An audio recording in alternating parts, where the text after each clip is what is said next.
ಇದು ಕಾರ್ಕಳದಲ್ಲಿರುವಂಥ ಸಿಟಿ ಒಳಗೆ ಇರೋದು ಜೈನ್ದೊಂದು ಟೆಂಪಲ್. ಇದು ಕೆರೆ ಮಧ್ಯದಲ್ಲಿ ಈ ಒಂದು ದೇವಸ್ಥಾನ ಇದೆ. ಆ್ಯಂಡ್ ಅದಕ್ಕೆ ಹೋಗಕ್ಕೆ ನೋಡಿ ಬ್ರಿಡ್ಜ್ ಕಾಣಿಸ್ತೀಯಲ್ಲ, ಬ್ರಿಡ್ಜ್ ಮೇಲೆ ಹೋಗಬೇಕು. ಸೊ ಮುಂದೆ ಹೋಗ್ಬಿಟ್ಟು ನಾವು ಈ ಬ್ರಿಡ್ಜಿಂದ ದೇವಸ್ಥಾನ ದರ್ಶನ ಮಾಡ್ಕೊಂಡು ಬರೋಣ.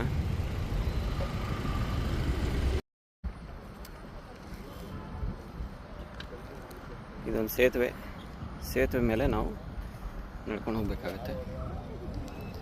ಈ ರೀತಿ ಸುತ್ತ ಕೆರೆ ಇದೆ. ಕೆರೆ ಮಧ್ಯ ಇದಂತೂ ಜೈನರ ಮಂದಿರ, ಭಾಳ ಚೆನ್ನಾಗಿದೆ. ಒಳಗಡೆ ಎಷ್ಟು ವಿಡಿಯೋ ಆಗುತ್ತೆ ನೋಡೋಣ.